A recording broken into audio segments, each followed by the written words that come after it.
Okay, all right, I'm going to call this meeting to order. This is the Planning Board meeting, October 18th, 2022. My name is Kathy Barner, and let me introduce the other members of the Planning Board. Over to my left is Doug Breskin. Next to Doug, Von Dugan, then Peter Goodwin.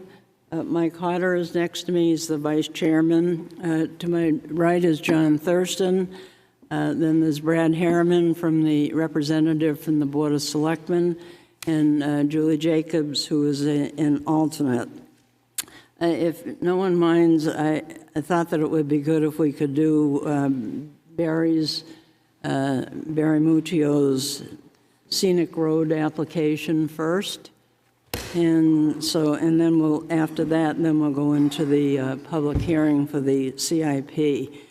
So this is for Scenic Road, maintenance, tree cutting and trimming, Trask Mountain Road by the Municipal Electric Department. And that's you.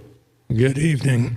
This probably looks familiar from a week and a half, 2 weeks ago. So it's a very similar request on this one. Trask Mountain Road. We were solicited by Mr. and Mrs. Keith for a new home and a power line, obviously, to feed that new home on Trask Mountain Road. I have a PowerPoint presentation. Uh-oh. What did you do? Is this why you did this? Hit the arrows. Ah, arrows. There we are. Okay. So, existing power line on Trask Mountain Road. This is Upper Trask, actually. You see in red. The section that we're concerned with tonight is what you see in green. Going to be 2 poles, 430-foot line extension. This is the Class 6 road section here. The gate is right here. The Keith driveway is approximately right here. It'll be underground from there out to their home. So 2 poles, 430 feet. As you know, Trask Mountain Road is a scenic road through the provisions of this RSA, and similar to what you've heard before, trees along the scenic road. Anything over this size right here, my little prop, 15 inches in circumference, require approval, and that's at a height of 4 feet in the ground. So the approval is through the planning board. That's why I'm here tonight. Now, the other thing I've got going on with this one is Trask Mountain Road is also a Class 6 road. So we've got both parameters here with this one. As a Class 6 road, to build the power line, it will also have to go in front of the Board of Selectmen for approval for poles and wires to be placed within a town right-of-way. So even though it's a Class 6 road, that provision still holds true, just like any town road where we build a new power line. The Board of Selectmen have to authorize that. So we're coming for you tonight strictly for the scenic road trimming, and then we will go in front of the board for the approval of the poles and wires.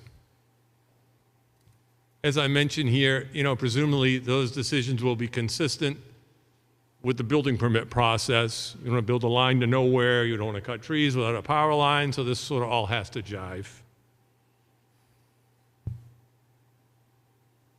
This is the work order.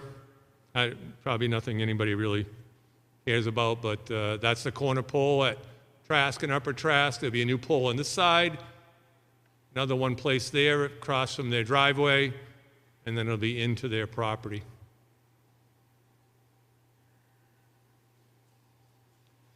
So again, trimming is going to be required to put this poles and wires in. There's approximately 17 trees that meet that minimum criteria of size.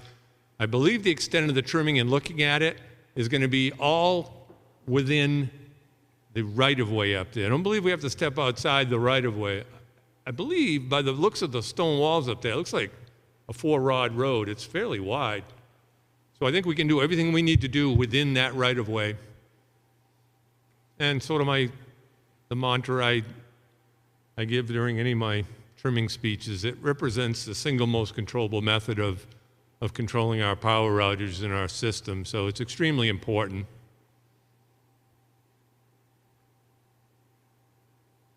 I'm identifying a few of the trees that need to come down here. These happen to be a couple of the fairly good-sized oaks. You can see this one on the right here is in pretty rough shape. And that one, the other one you see on the right, we might be able to save the larger tree by taking down that one leader that is out towards the road. We'll kind of play that one by ear. If we can save it, we will.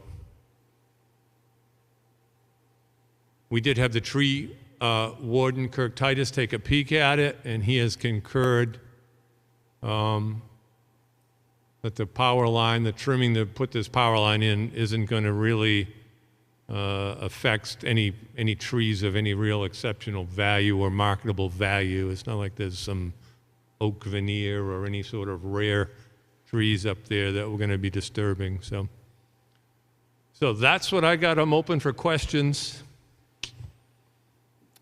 Okay, all right, that's the presentation then. Okay, planning board members, do you have any questions? Okay. I go do, ahead. Barry. Can you go back to the pole placement?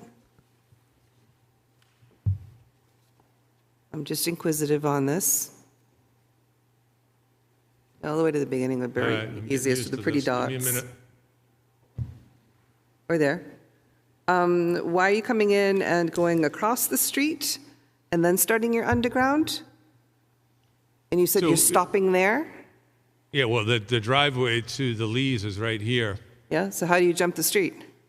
That's an aerial line right there, what you see in dotted.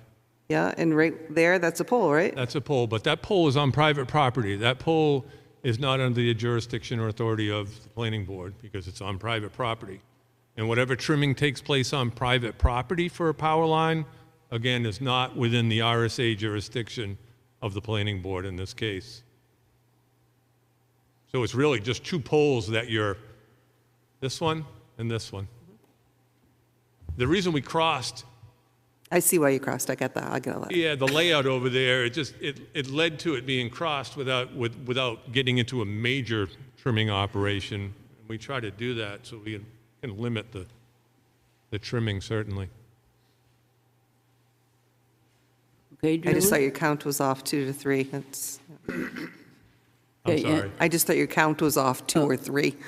Oh, okay, and any other do. questions I do. from planning board? Okay, go ahead, John. So what's the policy for putting the power lines up on the Class 6 road? Do you, is that funded by the town, or does the homeowner fund that? Yeah, just like any line extension we do, John, that would have to be funded by whoever wants the line. We do give a 300-foot credit like we do for everybody, and then it's charged at, our current rate is $16.50 a foot. So it doesn't matter if it's Class 6 or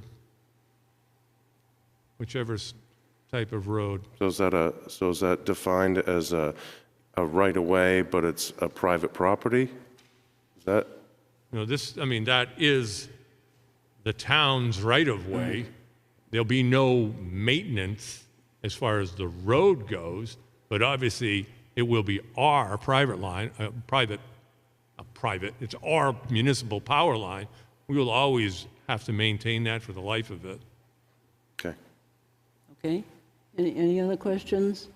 Okay, I'll open the public hearing. Is there any member of the public that would like to speak to this issue? Okay, all right, then I'll close the public hearing. Any other comments from planning board members? If not, I'd entertain a motion. Be happy to move that the planning board write a note to the Board of Selectmen and the Municipal Electric Department authorizing cutting of trees as presented tonight in the presentation along Trask Mountain Road as applied for. Okay, thank you. You want to second that? Second that? Okay, motion has been made and seconded. All in favor, please say aye. Aye. Opposed? Abstentions? Abstain. Oh, and Brad Harriman is abstaining. Okay, Barry, thank you very much. Thank you very much, and I'm assuming we will get some sort of formal document that, Yes. okay, great. Thank you very much. Have a good Okay, evening. all right, very good. Okay, now we'll go back to the, Is this something that we have to document according to the RSA? Yeah, she'll write it. yes. Yeah, pretty much what was in the application. And in right. my motion as well. Yes, and in Mike's motion. Okay, next item is the public hearing on the 2023 to 2032 capital improvement program. This is this was put together by the department heads and the CIP committee, which was appointed by the planning board. So the CIP committee has forwarded the information to the planning board for their review and their action. It would then go on to the Board of Selectmen and the Budget Committee for their use as they're reviewing the town budgets. So, Tavis, did you want to say anything about the, Just as a general overview, there were a couple of, most of the introductory language is the same as the board is used to seeing. Planning board members were updated, as were CIPC members. I'll note on page 3 is where you find the Board of Selectmen guidelines that were implemented this year. Planning board, you probably recall adopting a paragraph of directional speech. That's on page 4. Directional speech? Guiding light. Guiding light, thank you. Let me see what else was added. Toward the bottom middle of page 5 are the 3 criteria. That is what the CIPC is often used, but this way it's actually called out in the narrative to explain the process the committee uses.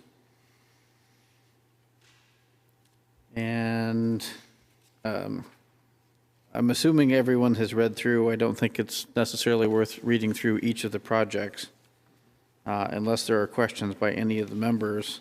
The other somewhat dramatic change this year, you'll see there's only one spreadsheet, an attachment this year. Previously, there were several others, but after a number of committee discussions, it was decided to keep the CIP focused on just the summary spreadsheet. So the spreadsheet does correlate with the language in the narrative itself, or the prose portion of the narrative. A couple of things to point out on the spreadsheet. Projects are broken out by department. I would not focus on what the revenue type or the fund is necessarily, because that will ultimately be determined by the Board of Selectmen and the Budget Committee. They're on the summary spreadsheet based on who was doing the presentation and what was represented on the project submission forms. Turning straight to the bottom of the page, you'll see Public Works / Highway Filterbed Road Upgrade and Parking Lot. Pointing to this section only to show that CIPC did not recommend all projects that went forward. Those numbers are not factored into the totals above.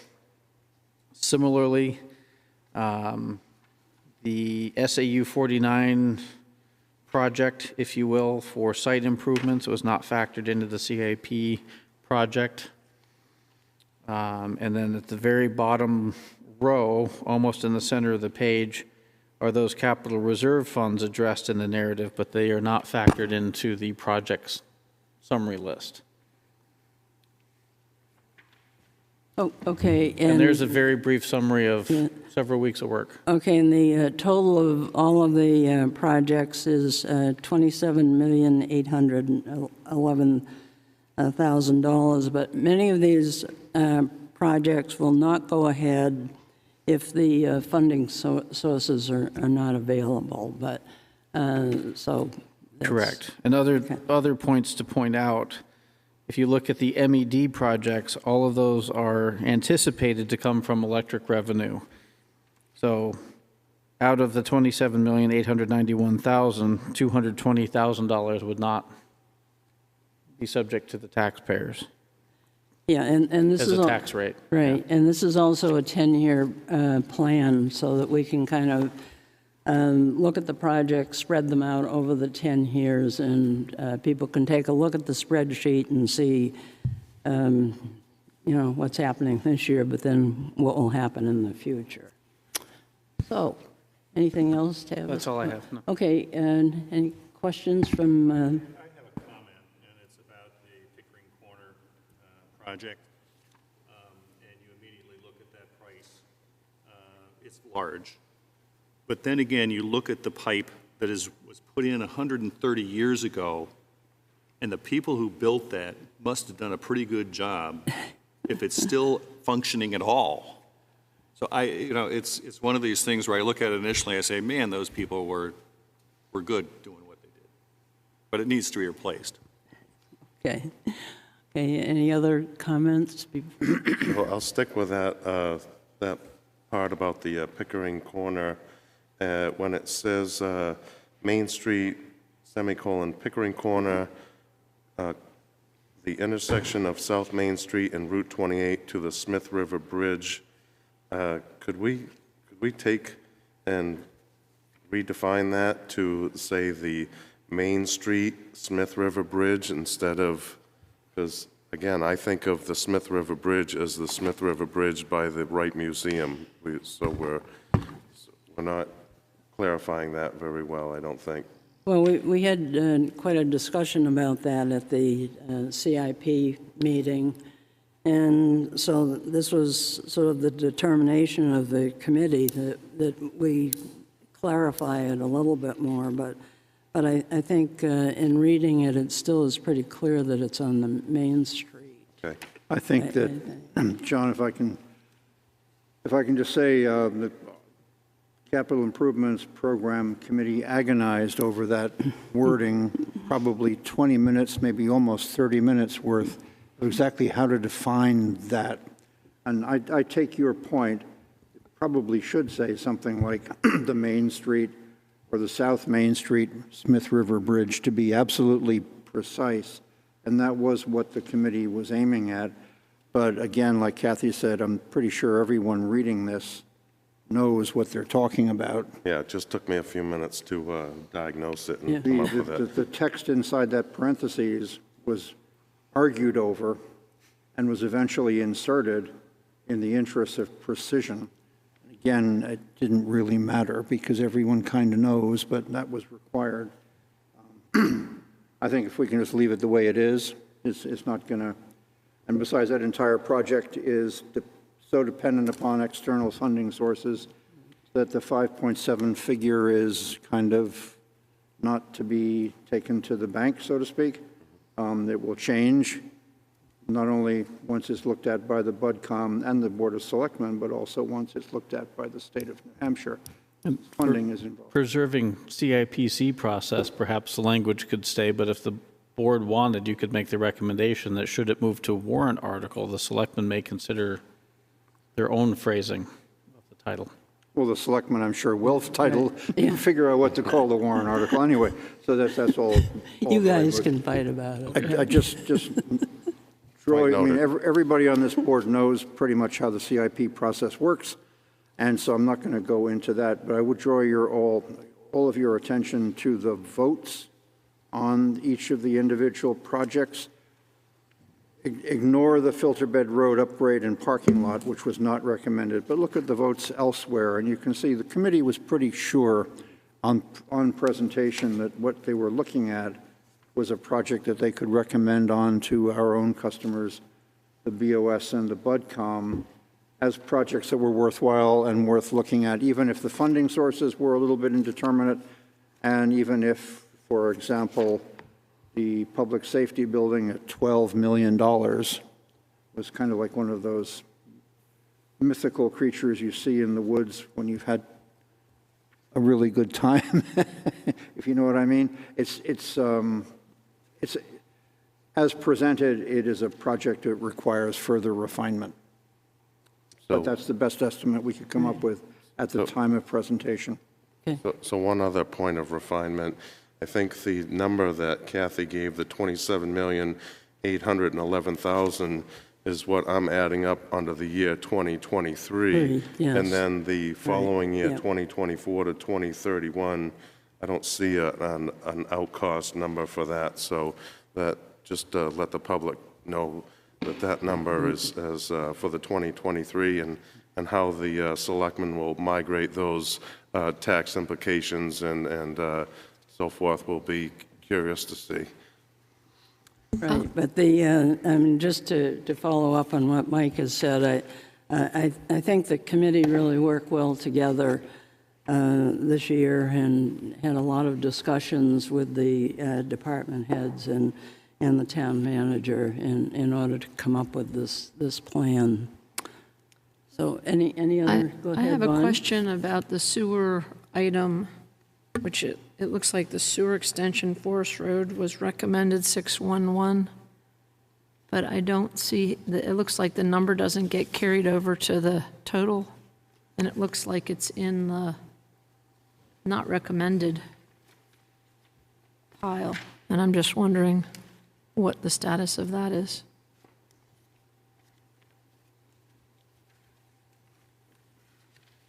Which one are you looking at, Vaughn? It's in the sewer, and it says sewer extension, Forest and Varney Roads. And that number, if you follow the 495 all the way over, it's not picked up in the totals.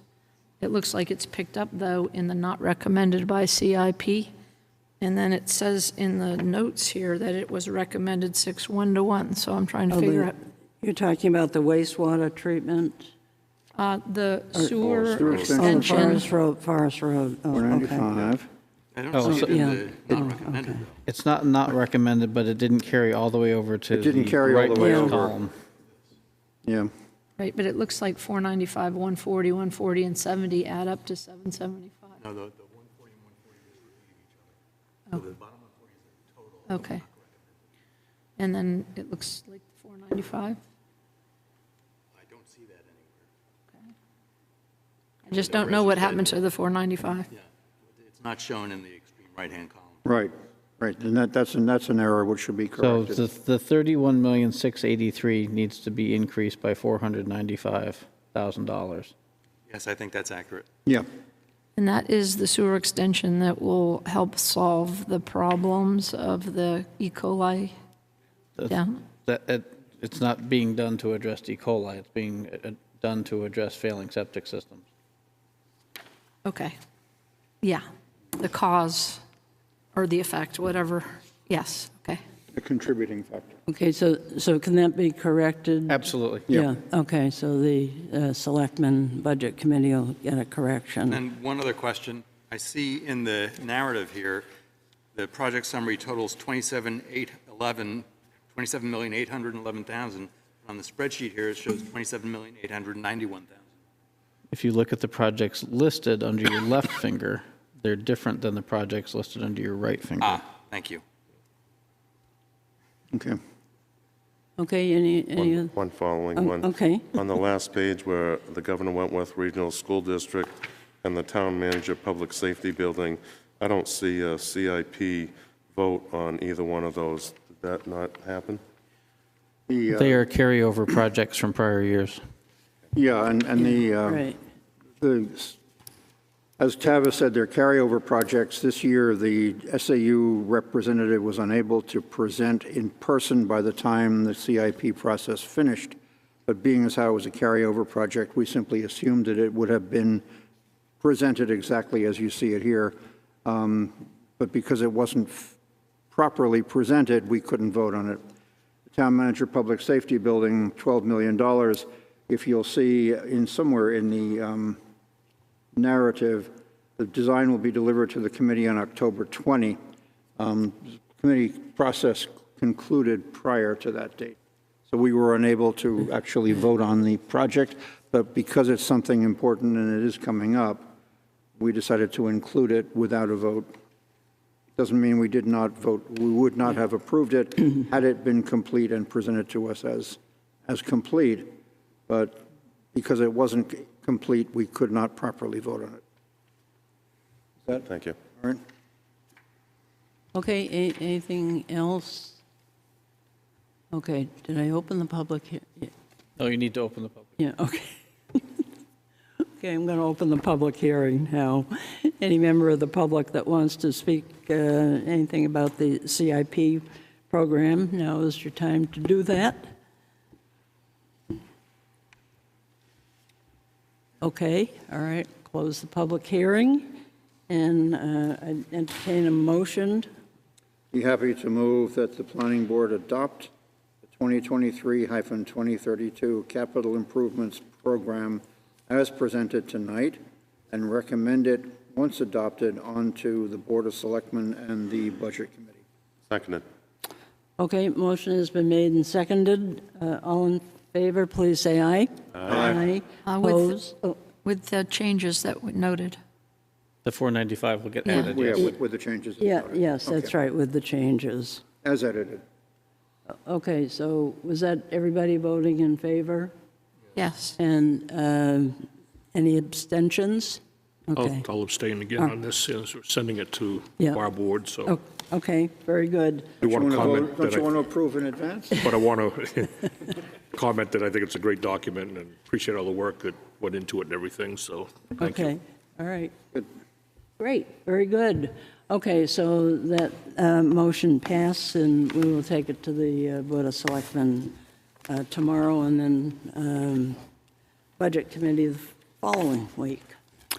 And I'd like to say thanks to all those people that spend a lot of time working on that document. There's a ton of time there. Thank you very much, everybody. Okay, on to the discussion items. The first one is the concept review. Jody Hutchison is here for a design review of the project on Laner Street. Hello, my name's Jordy Hutchinson, and I'm here on behalf of 50 Laner Street LLC. And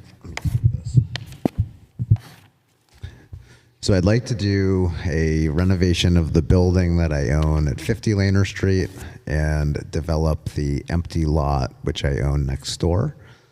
You can see that I'm not looking to expand the building. The only things being proposed would be exterior staircases and an elevator for ADA compliance. On the main level of the building, I would like to do some sort of retail, maybe a general store. On the lower level, which is a walkout, there would be a restaurant. And upstairs, I propose 9 inn or hotel rooms. All that's shown on the plans. And then on the abutting lot next door, which is much larger, if you see on the last page, I'd like to take the lower portion of that lot and create, for lack of better words, maybe a food court of independent vendors, food trucks or trailers, with a path connecting from Laner Street down to the town parks at Foss Field. The path would be ADA compliant, and it would provide some access, to go from Laner Street down to the park. Any questions or comments? So just the location of the tables and chairs behind the building are on Yeah. are on a deck? That would be a patio on the walkout lower level of where the restaurant would be. Okay. So if you look on maybe the 5th or 6th page, you can see that the building walks out at grade in the back. So that's where those chairs would be. That would be for a future restaurant. And not up on the main level. It looks like they got pictured on the main level on the plan and not on the lower. Where are they pictured on the main level? 703. Looks like the tables are back there at the general store level. Oh, yeah, I guess that maybe is what Tony shows by accident. Sorry about that. But they're actually down on the yeah, ground. they're not. Yeah, they would be below, so maybe he's trying to show them looking down. They're at grade. No deck. No deck. No decks. Nope.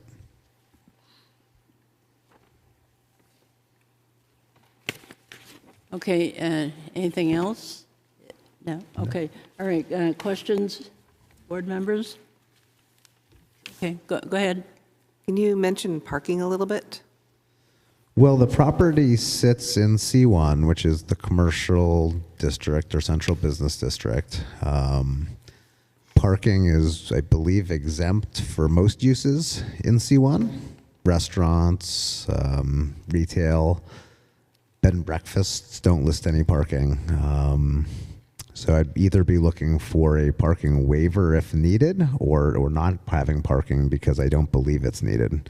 And Tavis, when I first met with him, it was his opinion that parking would not be required because it's in C1. I was just asking because if I'm coming in and renting a room and I need a place to park my car, Sure. I just wonder if we need to park all the way down at the Fossfield parking. Well, there's spot Fossfield and then parking. Schlep it There's back, because is that overnight parking in the Fossfield or the Bay Street Well, it parking is. lot? There is overnight parking at Fossfield, down behind Clark Plaza, on the municipal parking part, and on the street on Laner Street. All overnight parking allowed. So do you have a determination how many parking spots you would require to have within the certain distance? According to Tavis, 0. Okay.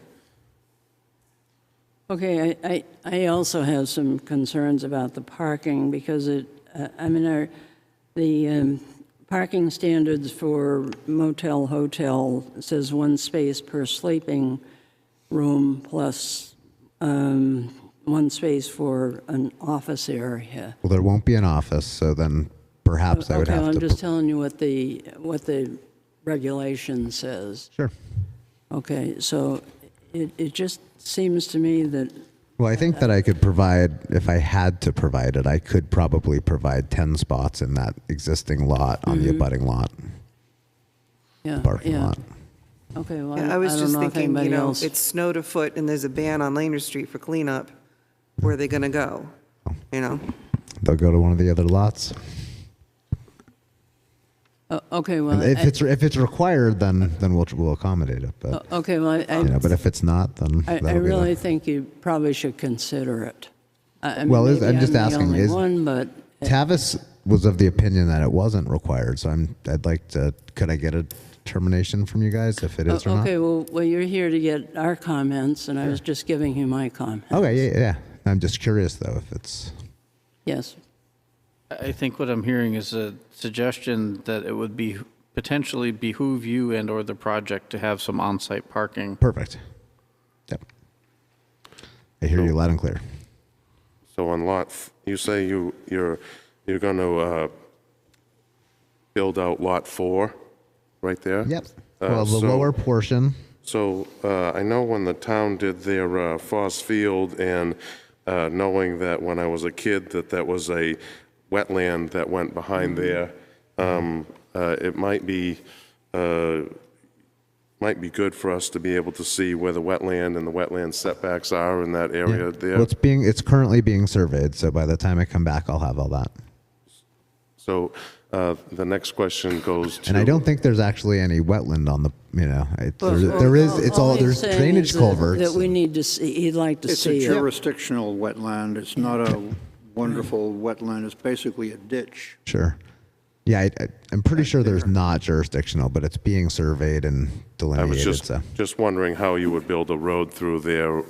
I mean. Oh, well, I on see the lot, there's definitely, it's high and dry on the piece of land. I mean, there may be wetlands on the town property abutting it, but.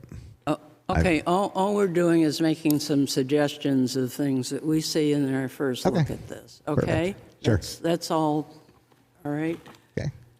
So the next point I was looking at was the food trucks, or how the town, does the town have any process with food trucks or anything of that nature? And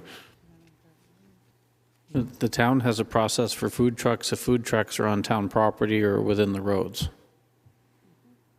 not on private property. State Health Department would regulate the food vendor themselves, And I think what the idea here is to have individual pads, likely with water and/or electric, and then somebody would rent a pad from whoever the owner of the operation is. Certain hours would be Yeah. drive on, drive off. What would we consider it as a permitted use in this area? Restaurant? A food Restaurant. truck. A food truck would be a restaurant? Technically meets the definition. I haven't even looked at the use. Yeah, oh, okay, I'm just asking a question. No, I understand. I wouldn't consider it a parking lot. I don't know that it would have any parking requirements. It may require a waiver. The reason Georgie's coming in tonight is that it's simply a change from vacant land to something, which is triggering site plan. I don't, he hasn't really requested a definitive use determination yet. Yeah. But that's the right. theory of what I'd be looking at. Things that I wonder about would be the square footage of impervious surface. Do stormwater regulations apply to the, even though it's only X number of pads, how many pads is it? How wide is the path? How is that disturbance calculated, et cetera? It's kind of like campsites.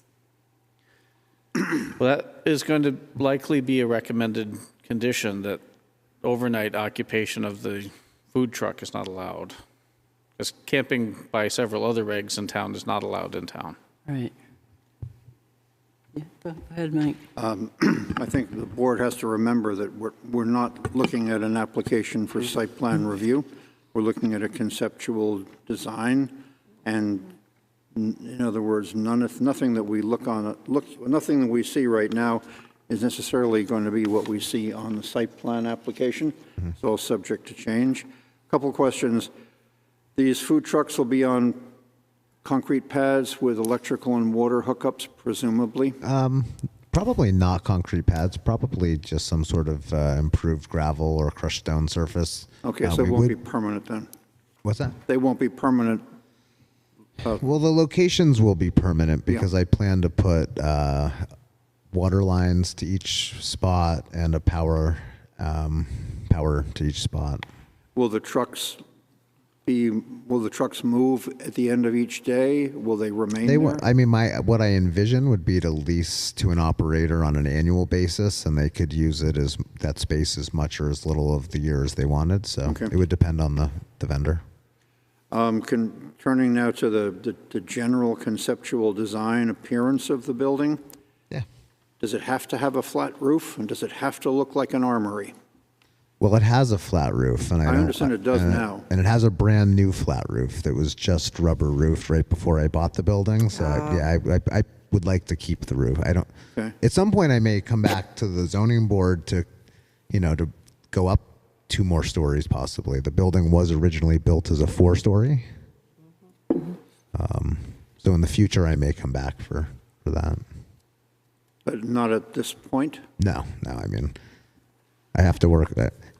Even to do what I'm doing, I want to try to keep it as efficient as possible. I've got a big 12,000 square foot box, and I'll either keep it the way it is, or hopefully, turn it into something a little prettier. Just be mindful of our design guidelines. Yep. And we tried to, follow all of them, the siding materials, Because like I vertical. told you out in the parking lot, this is one of the last empty gaps on Laner Street. Whatever gets put there is going to be kind of like a landmark. Sure. Wonderful opportunity to bring that street up even further than it's come I see already. it that way for sure. There's a restaurant name for landmark. There you go. There's your, okay. As far as the restaurant is concerned, do you have any idea yet as to seating, the total capacity? No, I mean, I plan to just build it out as essentially a vanilla box that a future operator could finish off. So it'll have sprinkler system installed, the entrances. I plan to at least permit it so that it could have live music in the future, things like that. But I don't know about kitchen location seating. That would If you're depend going to on. do live music, would you please make sure that there's soundproofing in those walls? Because you've got Yes, neighbors right across the street. Yes. We've already had that problem. The general store on the first floor is going to be one single space multiple stores? How do you plan on doing that? I've thought about different options. At the moment, I'm looking at just one space. One single space? Something that really pops from the street and Okay. hopefully draws some attention. And how do you enter the inn and the restaurant? Okay, so the restaurant, well, that would be from the side. If you look on the page labeled 7-3, you'll see that there's a ramp going up to an entranceway where you have stairs down and the elevator access. So that would be the technical main entrance. But you'd also have the ability to come, I own up to Laner Street on both sides of the building. So, I could envision people walking around from different sides. So your restaurant would be entered from multiple places?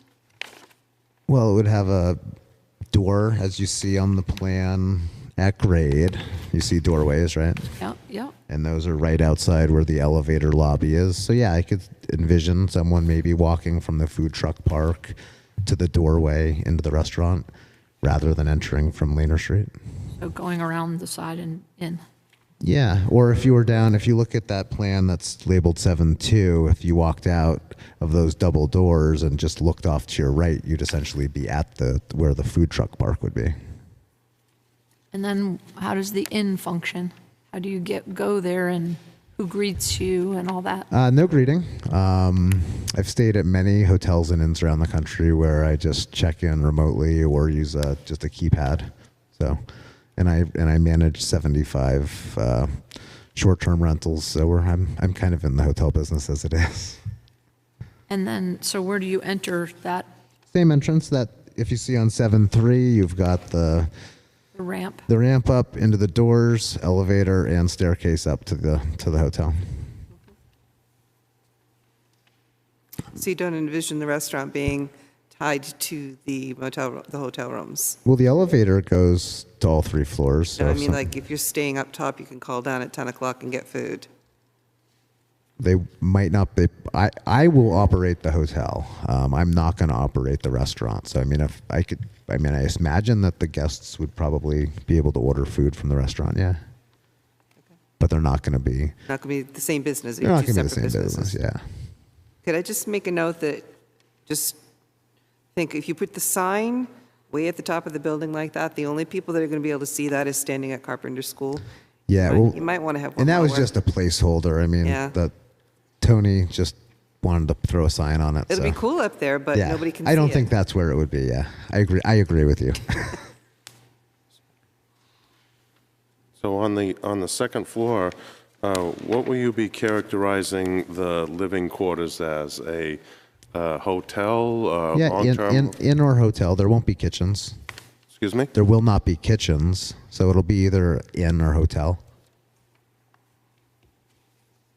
It'll be a full bath, sleeping room, closets, that kind of thing. What you see there, but you see no kitchen shown. So.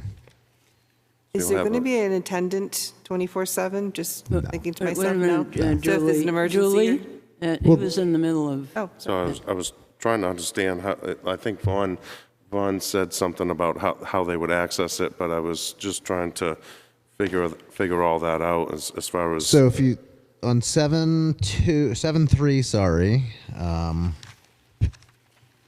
it shows on the right side of the page, there's a ramp up to a landing and a door into the building. And then right when you get inside the building, you'd have the choice of either the staircase or the elevator to go up to the hotel. So there will be, I'm just trying to think of our ordinance with hotels, like the Wolfeboro Inn or any of these other places. Will there be a requirement for parking? I'm just trying to steer myself in the right direction and thought-wise here. Well, yes, there is a requirement for parking, but Sounds like, yeah. as Tavis has indicated, we have said that in the central business district, you don't need parking. But it seems to me that for a hotel, that you would need some on-site parking. Sure. I mean, that's just, again, a personal opinion. It seems to me that with the way we revised our parking regulations in the CBD, if he's not required as long as he can find parking within 500 feet or come up with a parking management plan. Right. So I don't think we have to necessarily hold him. I don't know if that's the right reference. Can you shed some light on What that? was that? I didn't understand what you said. Okay, so if we look at the site plan regulations, go back to the site plan regulations.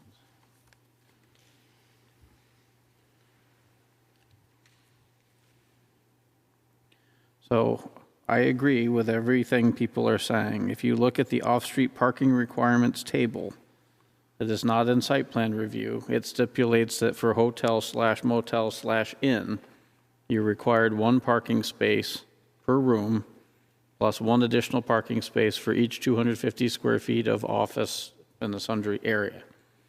So if you were in the residential district and had approval for an inn, you would be required parking at that standard.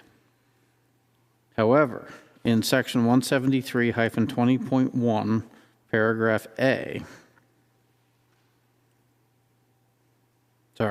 B, in the CBD, the Bay Street Limited Business District, and Wolfeboro Falls districts, parking requirements under this article shall not apply to a change of commercial use or an expansion of a commercial use that does not include an addition or expansion of the existing square footage of the building, provided that the number of parking and loading spaces available on site shall not decrease.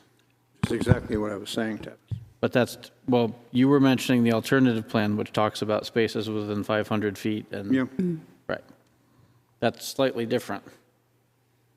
Not to argue, as far as I can see, hotel parking requirements don't have to be held to this application. Correct.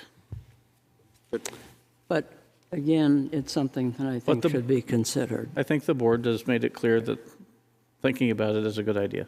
One And I additional, understand. Jordy, one additional point. In the event that you end up not having on-site parking, I would recommend that you have some dedicated space for overnight guests to load and unload their luggage. Absolutely. No, I totally agree. And I'm sure I'll have some parking. The surveyor is doing the survey, and we'll try to lay out some parking on the plan. Okay, go ahead, Peter. There is a walking path, food truck access going down through that area, Yeah. which then goes to a walking path. I would assume that there'd be some way to prevent food trucks or anybody else going down and being on that walking path, which is down by Foss Field. Oh, absolutely. Yeah. We'll definitely put That some. would be my assumption, so Yep. Yes, we'll put something to block the walkway so that it's posts so that people are going to walk through, but the trucks big can't go through. boulders, post something of that. Yeah, absolutely. Anyone have anything else? How close are you to bringing something to this board? I don't know what the deadline. Probably not next month. Probably maybe probably December, I guess. This year? Yeah. Okay. Yep. Okay, and Vaughn, did you have any other design other than what you mentioned? You know, it looks like the windows are in the traditional proportion. I don't see any problems offhand. It looks like it's brick. What are the materials? We haven't chosen a surface. I'm not sure what it'll be. Something that fits the design requirements. I initially wanted to use some sort of metal siding, but I know that doesn't meet the design requirements. I think the gray, when Tony mentioned it to me, was a Hardy product, but I don't know if it was vertical or horizontal. Yeah, a Hardy board product or something. Yeah, it'll be some sort of paintable surface with a wood facade in the middle. So the food truck area there, would that have to be designed to the architect standards also? No? It's not a building. No. Just remember, I'll put my 2 cents in again. Sure. This is a landmark on Laner Street. You have the Oh, opportunity to make this really special. Oh, I get it. I know that. With all due respect, I definitely want to Tony, make it a this really looks nice pretty building. awful to me. What? What? I said, with all due respect to Tony, this looks pretty awful to me. Oh, I'm sorry. Just saying. to think it's a step defend up. it, I think he's correct. It is a square box. It does have a flat roof. So, I mean, any improvement is a good improvement. I think he has good intentions here, and I think we should take all of our information and try to work together here. Awesome. And I Thank you, think guys. it was an industrial building. I mean, It was a for shoe. to It was keep built as a that shoe factory. Character, Factory, yeah. Yep. It's got is tons of okay. character. I It's got- think, just the windows were vertical Mm-hmm. in proportion, as were the doors. So I think that this is suitable. I also think the proposed uses you're showing will go a long way towards revitalizing the area. Yeah, and almost anything will be an improvement over what's currently there, so that's fine. You're- Hey, it's you're- my garage. Come and on. think You're it's going to have innovative. some code, compliance issues, just, the restaurant, the Yeah. retail, and the living Sure. quarter. You have to Yeah, but it's- separate and. Oh yeah, absolutely no. And I've already got quotes for fire suppression and all that. So we're yep. Any other questions? No, I guess not. Thank All right, you I'll see very you in a much few for months. Thank coming you. in. Thank you. Okay, inclusionary. So just to update the board, the three areas of amendment or talking points for potential amendments, all that has happened since the board last touched these was review by legal counsel, and then accept the edits, if you will. The red line and the blue line all mixed together and came out this way. There are three Julie has pointed out so far in ADU. There are some typology errors and some things that didn't transfer, but this is the language as the board had last discussed it. So unless there's something specific in either of them, I'm assuming you'll go through them individually. But the next phase is to set a date for public hearing if the board is ready to do that. Next available date would be November 15th. Oh, okay, so the first one is the inclusionary. If I may, Madam, Just sorry. I was just going to say that this was adopted back in 2009, and we had consultants come in and look at it, and this was after the state had passed an RSA. And since 2009, no developer has taken advantage of this provision, which does allow some affordable housing. So that really is the reason why we're looking at this. To, sort of figure out, what the issues are and if we can make it a little bit more user-friendly. So go ahead, Mike. I'm just going to say, I would underline what Tavis had to say. All of their suggestions and corrections made by council have been incorporated into each one of these three documents. So you need not worry about that. Yeah, right. And again, as the attorney has reviewed it, and we're talking about a conditional use permit here, right? Tavis? Inclusionary. Correct. Yeah, okay, so, we are going to have a definition for conditional use permit when we get to the definition section. Yes. Okay, so, because I think that's come up in the past, and people just want to have it spelled out a little bit more. Okay. I have a okay. question, just relative to the project that we just saw coming in. Does this in any way preclude mixed use in a structure? Could you do inclusionary housing and retail or a restaurant? I don't see any prohibition from this language for mixed use. Okay, so, and just looking at the formulas from a practical standpoint, if you had a 10-unit building or project, you would then get an extra 3, right, of affordable, Correct. just to give people an idea. Well, it's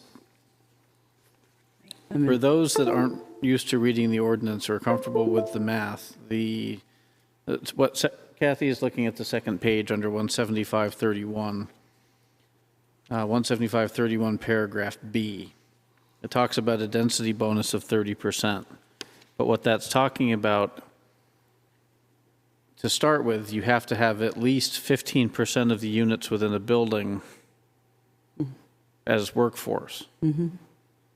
So in order for 15% of anything to be at least one, you need to start with 6 units. There are not many 6-unit buildings in town, nor is anyone proposing 6 residential units in a building under the provision of including affordable housing. So this is not a way to say that the base density of the zone is increased by 30%. That just needs to be clear. So if you hear people or see people on Facebook say that, point them to me, and I'll walk them through it. Please don't address that directly on Facebook unless you are really sure of yourself. Okay, any other? Peter, did you have any? No, okay. One question, since you were talking about 175.31B, it mentions that the density bonus is permitted where municipal water and sewer are available or community well and septic are proposed. Is it possible to use a combination of, for example, municipal water and community sewer? I think that would be something the board could entertain, yes. Yep. It's not written that way at the moment. So No, but there is flexibility in the interpretation. very good. I could put a 3, any of the above. I'm just having fun. But yeah, the way it was intended was to address either scenario. Okay. So when I suppose an easy way to do that would be to have where municipal sewer and water are available, semicolon, and/or municipal well and community septic. Or, I'm sorry, community well and septic. It could be simply an and/or too. I think in practice, the flexibility is implied. I don't think you need necessarily to make an editorial change. I don't think an editorial change would accomplish anything more than the implied flexibility that's in the language now.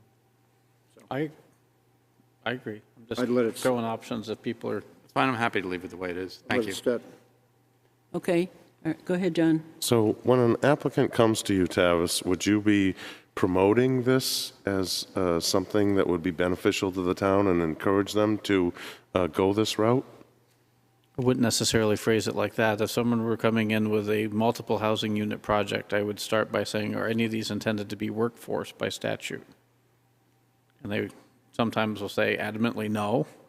Sometimes they'll say, why would I consider that? And I could say, well, if you look at the inclusionary section, it may be of interest to you. And if they come back with questions, you walk them through.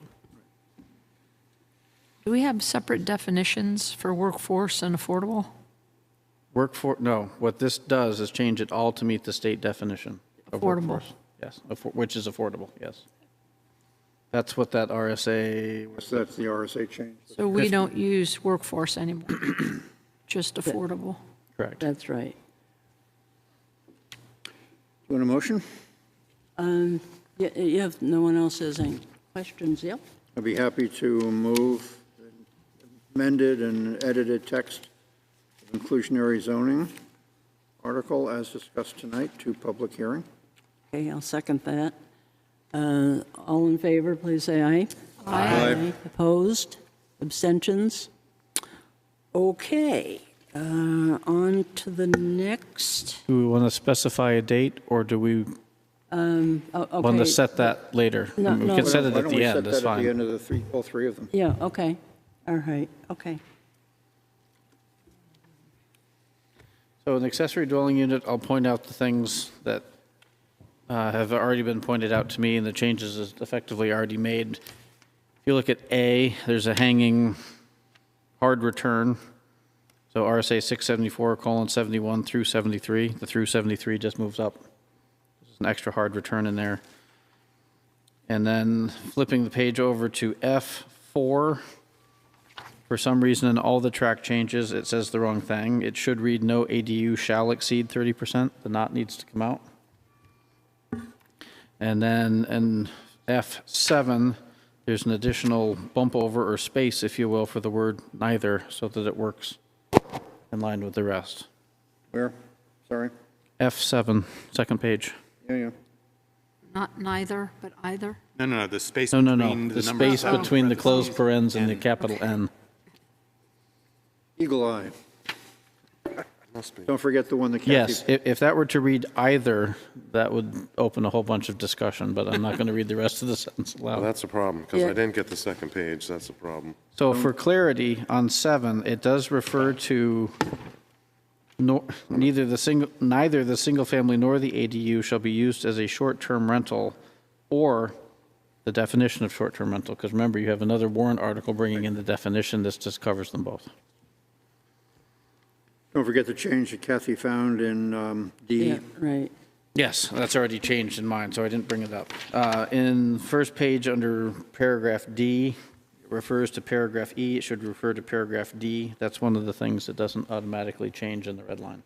6 lines down in paragraph D. Just change E to D. Requirements of this paragraph D as part of the review. These are all editorial changes that don't require a substantive read. Well, they're editorial changes, but I will point out that one of the things the attorney pointed out, and this came up in the public forum, was discussion of the waiver criteria. And the comment was, you need waiver criteria, and what the board had been discussing was the site plan review criteria for granting waivers, which is section 17530. Yeah. So it really has been buttoned up based on council and in response to some of the public comments received. That's what Article 31 refers to. Those are the conditional use criteria. 30. Article 31 is the conditional use permit criteria, but at the end of the 6th line is section 17530, which is the site plan waiver criteria. Okay.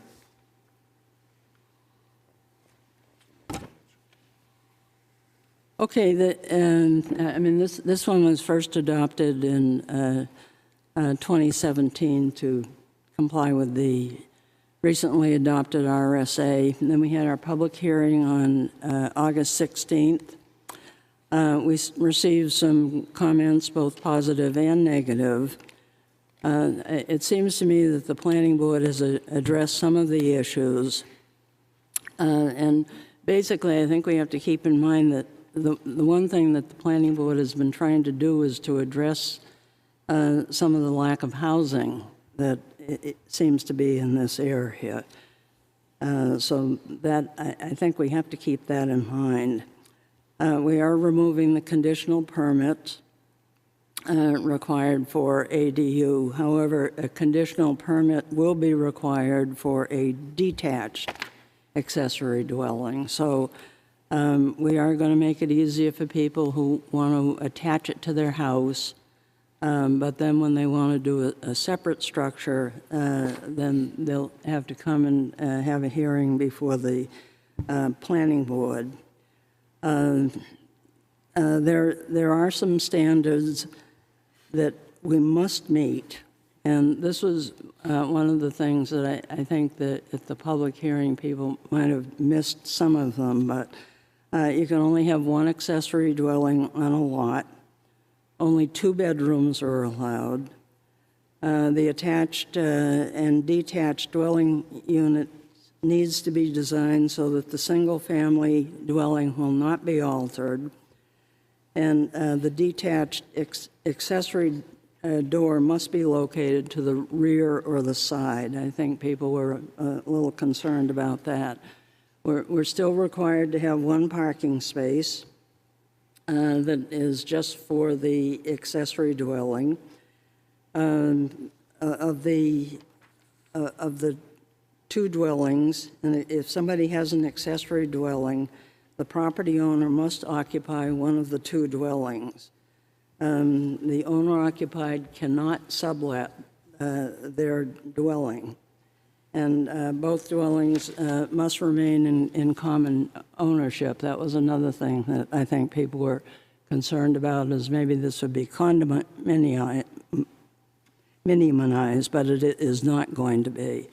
Neither single-family or ADU can be used as short-term rental, and we're going to be defining that at the next session when we talk about the rest of the things that we're going to bring to public hearing.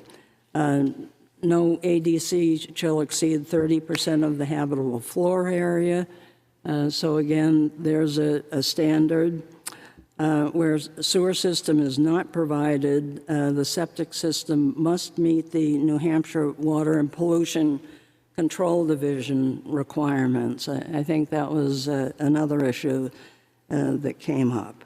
And then as far as the conditional requirements, there are some things that can be waived, but they're more the way the property, it depends a lot upon where this is going to be, if it's going to be in the village area or a larger lot. So we do have some flexibility. And then, as I said, there'll also be new definitions for short-term rental and conditional rental. So I did go through the information from the public hearing. I don't know if anybody else had any thoughts on that, but I just wanted to address that. Anyone else have anything they wanted to bring up? Like you did, I took careful notes at the public hearing. I reviewed everything that we had heard. I asked Attorney Murray to submit his comments in writing to the board. He did that. I reviewed them. I find everything in the current iteration of this proposed ordinance to reflect my answers to all of the commentary that we heard at the public hearing. I think one of the principal concerns the public expressed was they were worried that this would allow the appearance of two houses on each lot, and that people driving by or people living in the neighborhood could look across the fence and it looked as if there were two individual houses on each lot. The way the ordinance has been written, the intention has been, in every case, to make sure that the secondary detached ADU is subordinate in every way to the principal dwelling on the lot. Right. So that the appearance to the public, even if tourists coming in not knowing the area, would not give the appearance of two houses on the lot, but a primary house and a secondary structure. So I felt comfortable that with passing, I feel comfortable recommending this to the planning board's attention, that the comments that we received from the public have been accommodated. Anyone else want to add anything? Okay. I'm still of the opinion that this allows a lot of family flexibility for people who are either aging in place or have children who would like to live here. I think it allows that flexibility, which a lot of people have been complaining about. That is specifically expressed in Laconia's purpose to their own detached ADU ordinance. They found it was a way of allowing families to stay in town and expand, stay on the same lot, keep themselves together. And I think I share that hope as well. And also in 2017, we had quite a few discussions about this particular provision, and that's why we decided just to have it as an attached dwelling. But as time has gone on, we have not really approved many of those. What did we say? Six? Yeah. Six or something like that. And so that's why we wanted to give property owners a little more flexibility on how they might be able to do this. So. Entertain a motion? Okay. I'd be happy to move the amended text of the accessory dwelling unit ordinance to public hearing. Okay, I'll second that. All in favor, please say aye. Aye. Opposed? Yes. One opposed, and any abstentions? Okay. All right. Okay, the next one is lots with no frontage. This was first adopted in 2014. At that time, when we were talking about it, Rob Hausman looked through the lots and figured that there would be about 200 lots that may qualify. Again, I think we've seen probably maybe two or three. Two? Okay. Well, I've seen 2, Rob saw 1, so Yeah, 3 right. altogether. Yeah, Yes. okay. So, additional changes are now being proposed to clarify some of the provisions. And rather than have them reviewed by the planning board, we figured that it was easier if the planning board just did the review and again did allowed with the conditional zoning permit. So there would be some standards. This has been reviewed by our town attorney. And anybody else have any thoughts on this? I asked the planner last time if he could come up with some wording from town council to give us guidance on a mechanism to have an engineer inspect a roadway before a person does construction on their property and then have it reviewed afterwards, and he said he was going to reach out to the council. What did you have for us on that? I don't have a response on that yet, but I'll get that to the board. So the other thing that I want to note was that the in D2, we talk about the approved driveway permit, but we know that the planning board amended existing driveway permit regulations on 11/17 of 2009, and according to the planning director, Rob Hausman, and the public works director, Dave Ford, needed an appeal process for added to the regulations, and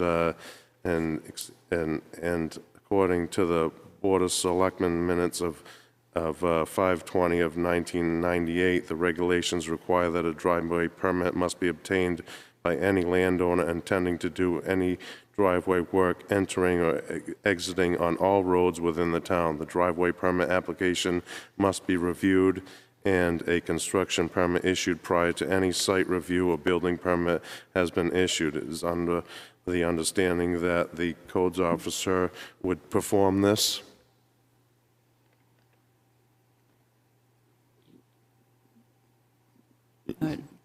To a degree. The point is, before you get a building permit, you need an approved driveway permit, whether that's from the town on a town road or from the state on a state road, et cetera.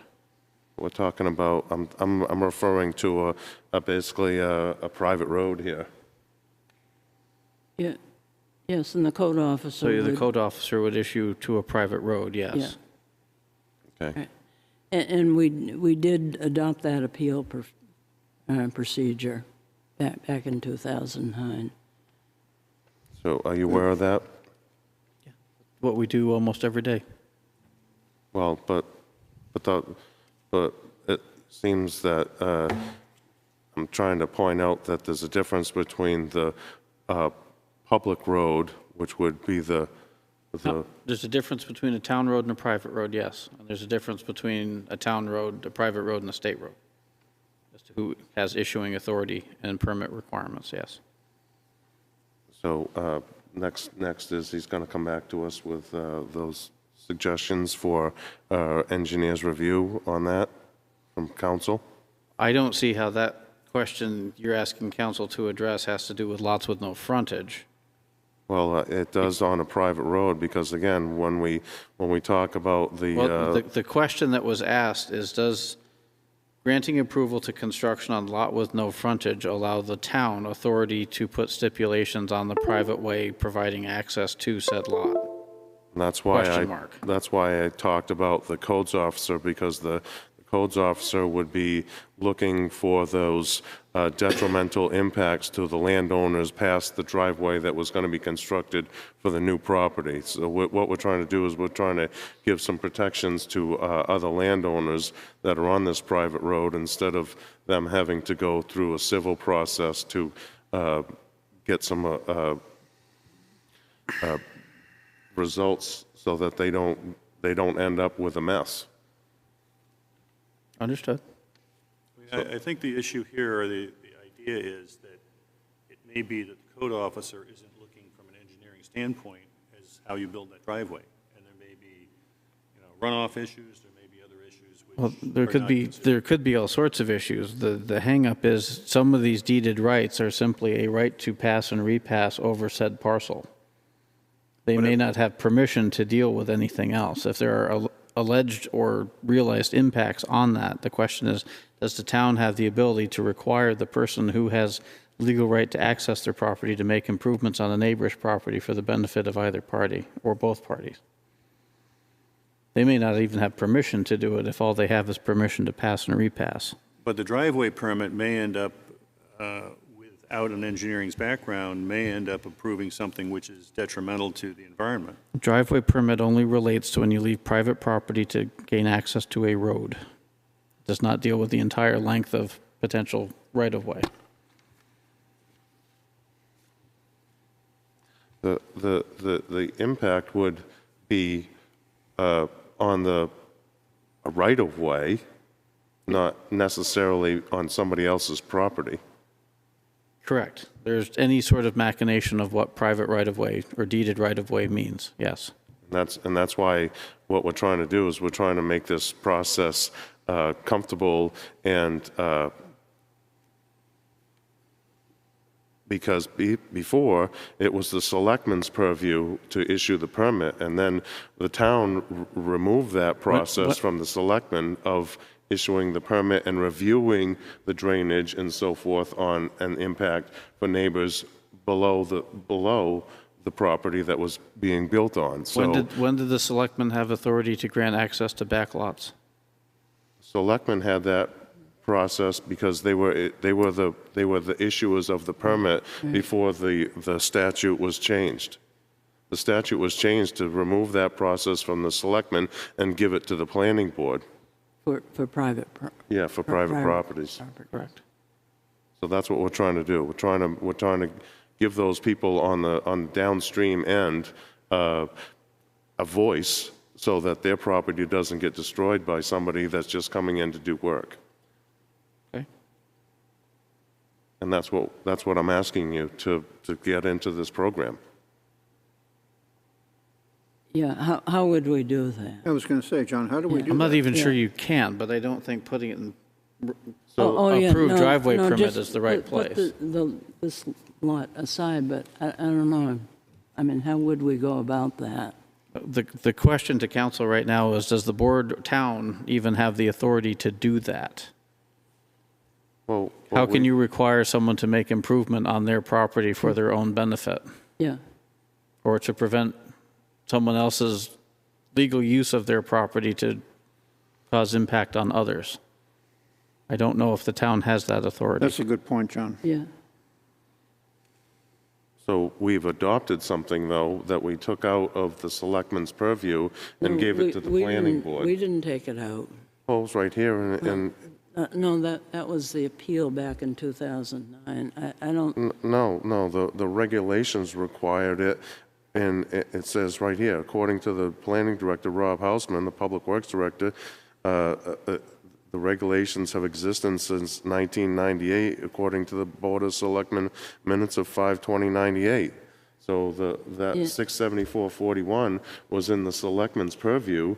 When somebody wanted to build on a private road, it was up to the selectmen to review and have the applicant come in front of the select board, and then if there was abutters that wanted to give a sentiment and express their concerns, they were able to express that, and then the selectmen were able to take that into consideration. And when it was readopted, then... The selectmen still have that authority under 67441 for building on a private road. This is about a deeded right-of-way to a backlot. But that is conflictory with your approved driveway permit. Then the public works director would be issuing the driveway permit. And what we're saying is that has been given to the codes officer. If private property abuts a private road, that would be the driveway permit. That has nothing to do with the selectman's ability to put stipulations on construction on a private road. Goes to the point of who inspects the driveway permit. well, The code officer. The code officer. Looks at the driveway the- permit, if the but you're selectmen then talking about the road, aren't you? Yes, but somebody, in order to get a driveway permit, they need to go through this road, and the effect of a driveway permit on the neighbors with the drainage and the effects of putting in a driveway affect the other neighbors. And basically, what we've eliminated is we've eliminated that Well, process. We haven't done anything, I don't think. Well, I'm But, trying to give I'm trying to get this, Yeah. get some clarity into this to say, Okay. what's the process here? And again, I went and I saw an attorney and I discussed it with him, and he said that the town can add a stipulation that an engineer is to inspect the roadway beforehand and then afterwards. For building on a private road, yes. Yes. That doesn't have anything to do with the driveway permit. They may be Right, related yeah. to it, but they are not the same thing. Well, it does, because they're getting an approved driveway permit to build on a road with no frontage. And that's what we're discussing. No, they're building on a lot with no frontage that's accessed by a deeded right-of-way. We have no idea what that deeded right-of-way may look like. At some point, it goes to a road. Where that interface, literally between road and deeded right-of-way occurs, would be a driveway permit, if required. If they're also building, if that road that you're gaining access to is a private road, the selectmen can put requirements on that under 67441. So you're basically saying then that's the Public Works Director that would give that criteria and approve that driveway permit on that road with no frontage? Correct. And typically that criteria goes back to what either the planning board approved at the time, or we can seek third party to see what size culvert fits that location. But it's not going to look at upstream effects, downstream effects, et cetera. It's going to make sure that the status quo is maintained. So in your opinion, the town has no authority on a private road, but actually the town, through the selectmen and the Public Works Director, do have the authority on the private road? The selectmen have authority on private road by statute, yes. Okay.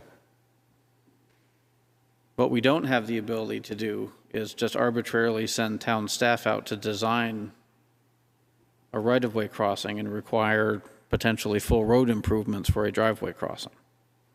No, but we should take into consideration when there's abutting properties and they're affected by by the construction and the approved driveway permit by a person who wants to build on a property with no frontage, which is technically a non-town road. Because that's what we're talking about. I think that's right. I tried to follow that. Okay, so you have a question into the town attorney Yes. about this issue? Okay, all right. Okay, all right, so we'll just wait and see what the attorney says then, right? It would not be my recommendation to wait for that answer, because that is Oh, no, I didn't entirely. I didn't mean for this. Oh, okay. Sorry about that. I didn't mean for, I mean, I think we should move ahead with this lot frontage issue. Do you have a sense of, excuse me, do you have a sense of, when did you ask Laura, our attorney, to look at John's question, and when do you anticipate an answer, or have we been waiting a long time, or a short time, or what? Short time, I don't remember the actual duration at this point. Is it possible we get an answer prior to public hearing on this? Yes. Good. Could you ask her specifically, we'd like to have an answer prior to public hearing? Yes. All right. Would that satisfy you if I made a motion to move this to public hearing, based upon the understanding that our attorney is likely to deliver a comment regarding your question prior to public hearing? And if she does, and it's substantive and we can incorporate it, we have the time to get it into during the public hearing, a change? As long as we have clarity on what the question that he's going to ask the attorney. I Well, mean, presumably you told him what you wanted asked. well, I've asked him if we can have an engineer review the roadway area before and after the applicant builds. That's the question, then you know that to be the question, then that's the question. The answer to transmitted that Laura. question is yes. That's simple. That's what a driveway permit is. But that's not necessarily that's not what I've been hearing your question to be. Yeah, it's the roadway. The only way to approve a driveway permit is to look that way in the ditch and that way in the Yeah. ditch and see what fits in that situation to maintain the status quo. No? Yeah, but, But that's not addressing what he's looking No, he's for. looking for a different level of Yeah, protection. right. yes. And I'm not sure that this is an appropriate way of finding that. Well, this That's would what be I'm the thinking. document where it would go. I mean, this would be part of that criteria. When somebody comes to view this, they would have to know that part of their duties are to either provide engineers' comment before and after they do their construction On the private road? on the private road. Sure we can do that. Yeah. Again, Yeah, I don't that- think that is, I don't think you can do that. I don't think we have the legal authority to require that. Well, that was the question that was asked, yes. Well, then, Yeah. fine, So that's what we're asking. fine. Thank you, Peter. Then, I mean, the short answer was, it's very situational, let me dig further. I mean, because no, that question is addressing one very specific set of circumstances yeah. of the myriad that come forward. Which is not a good way to write a law. So Okay, so somebody want to make a motion? Oh, I'm sorry. I have a question just on D. Let's say you have a lot with a structure on it and you want to tear that structure down and put a new structure on it, and you have a private road right of way. Do you have to get a conditional use permit for every redevelopment? There was a legal existing structure. If it was legal prior to 1983, this would not apply. Because this is only getting around 670. This is already the method to address 67441 that came into effect in 1983. But again, that's situational. I had a gentleman come in today that said, I tore the house down. When I was putting the house plans together, it came to my attention there was a property line that went through the middle of my property. Do I get to put the house back on the foundation? And I said, you can put the half back that was on your property. He didn't like that, but it happens.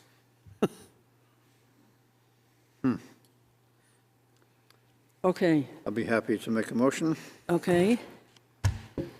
I move that the board move the ordinance revision regarding lots with no frontage to public hearing. Okay, and then we'll do a separate on when the public hearing will Correct. be. Okay, I'll second that. All in favor, please say aye. Aye. Opposed? Okay, all right, now we need to, Be happy to make a motion to move all of the preceding 3 adopted ordinances, I beg pardon, Amendments. proposed amendments to public hearing on November 18th. November 15. okay, I'll second that. Okay, seconded. All in favor, please say aye. Aye. Opposed? Okay. All right, very good. Let's see, public, did you want to say anything? Okay, then we've got 3 sets of minutes here. September 6th. We already did them. Yeah, yes, that's what I, I didn't remember where did we do both September 6th? Yeah, we did. Okay. But on the second set of September 6th, change planning board agenda to planning board minutes. yeah, right. And in that section, sorry, we already went through those changes. That's it. Okay, well, It'll come up on September 20th the one that, also. this one, the September 6th, is that when we had the meeting? with the ZBA? Yep. We then went into There's that the meeting? joint Yeah, meeting okay, and that's the then next one. Okay, single. We did them. September 20, I already caught agenda at the top. Ah, look at that, I missed that. okay, so now we're talking about September 20? Yep, Okay. Any questions? yes. Page 4. 1, 2, 3, 4. Fifth paragraph. Disorganized site plan review. Insert the words "he had ever seen." Application he had ever seen? Disorganized site plan review application, if you'd like, sure. He had ever seen. Ever. Page 6.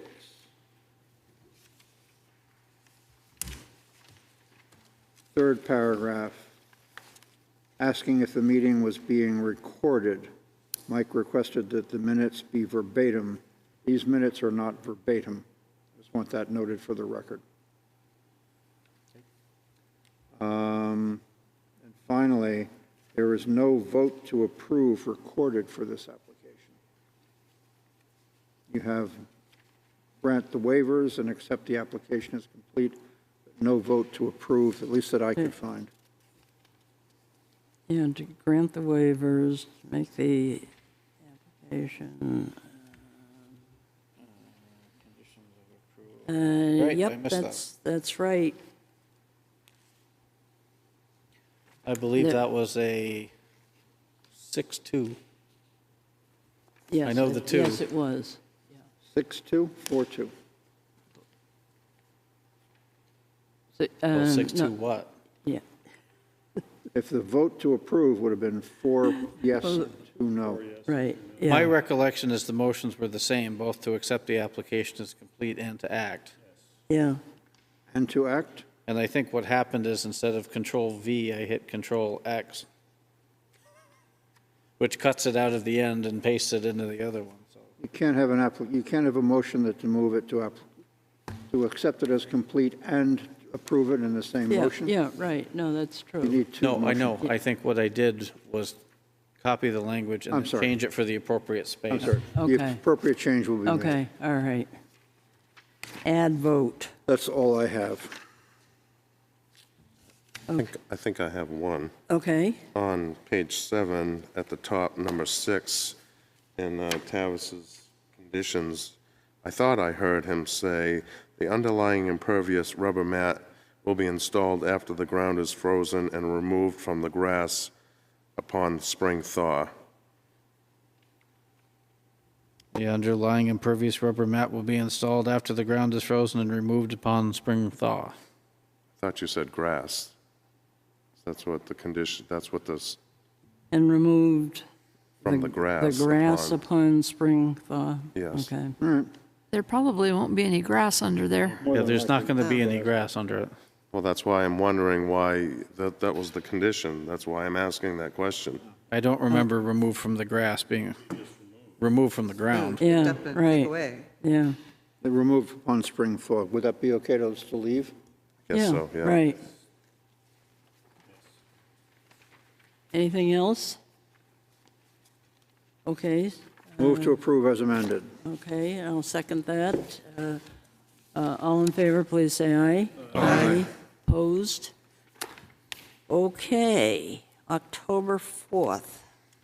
I have page 3, the third paragraph from the bottom. Last line. Purview over galvanized versus painted, et cetera. Do you want me to put the section in? No, I would like you to put in pole or post or whatever they call those things that they hang stuff on. Versus painted pole, yes. Yeah, call it just a pole. And on page 4, the first paragraph in which I blather, last line, the board generally consented.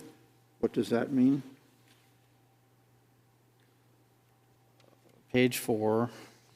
Paragraph that starts, Mike Hodder addressed. last sentence, the board generally consented. You mean the board agreed? Delete the word generally?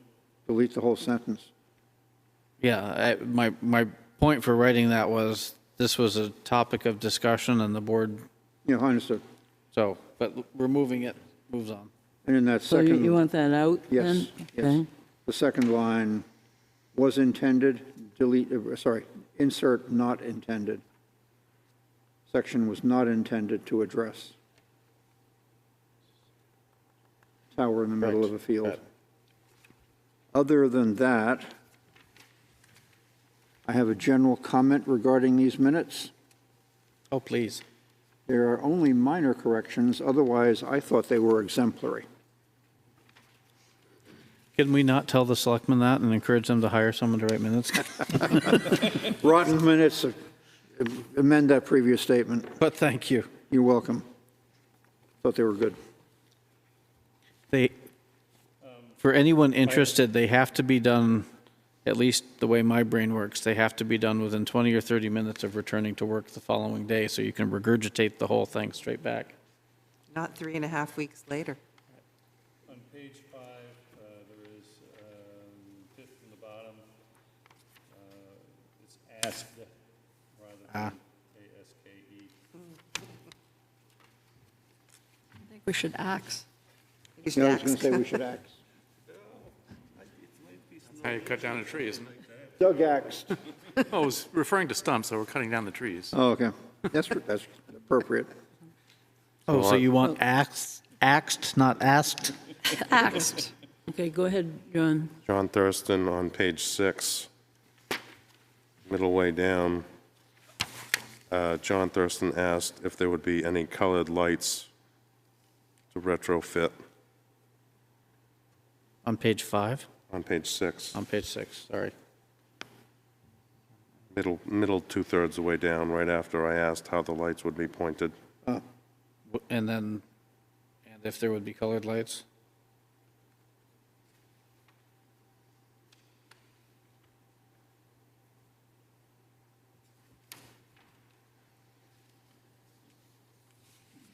Okay. Anyone else got anything? Move to approve as amended. Okay, motion has been made to approve these minutes with the corrections. So moved. Okay, second. All in favor, please say aye. Aye. Opposed? Okay, very good. So I'd like to just make one comment on Jim's presentation there. I know when he first started his presentation, he did speak about, he didn't think that the lights were dark sky compliant, but we do know that our new regulations point out that if the lights are off after 11 o'clock at night, that's one of the conditions of our ordinance, and they do meet that because they will be off before 11 o'clock at night. Good. So they do meet the dark sky lighting ordinance. Good. Okay, good. I was worried about that. All right. Somebody want to make a motion to adjourn? So moved. Okay. Seconded. Second. All in favor? Aye. Okay, folks, thank you very much.